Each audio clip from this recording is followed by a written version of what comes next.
Здравейте хора, това е част 3 на страшните истории за Roblox. Днес ще говорим за Джина. Джина е едно момиче, което преди имаше един приятел, който се казваше Алекс. И преди тя се търсеше приятел.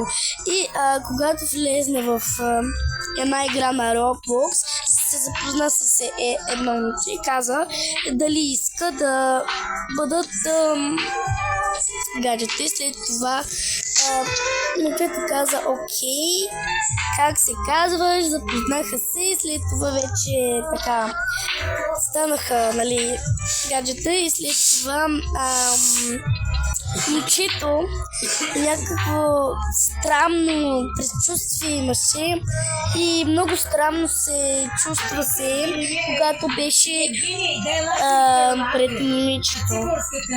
Когато беше до момичето, това момче се чувства много зле и много странно и затова искаше някой ден да й каже, че не я обича.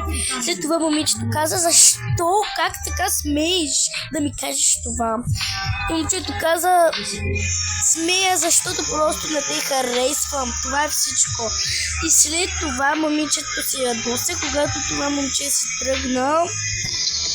След това, когато това момче се тръгна, момичето реши да потърси други момчета за приятел.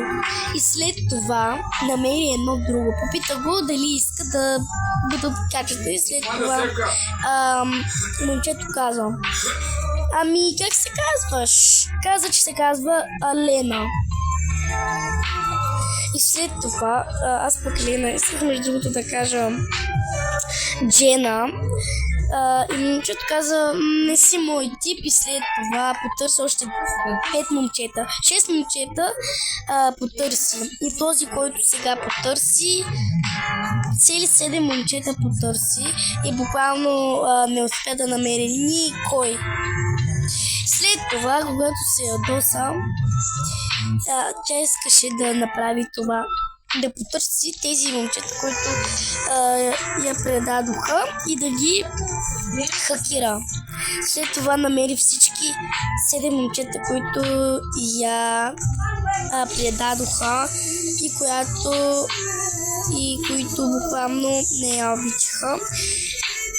Някой ден влезна в Roblox и видя тези момчета и ги хакира. След няколко дена каза в TikTok, че ще хакира и момичета.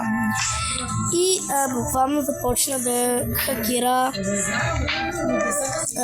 момичетата, които буквално я предадоха само защото не е красива и е груба. И буквално тя хакира само едно момиче, но обеща, че и другите ще хакира, но тях не ги хакира. Затова искам да ви кажа да се пазите от нея. Ако искате четвърта част на Roblox страшните истории, абонирайте се за канала и гледайте често видеята ми. Чао ви, до скоро на всички. Много ви обичам.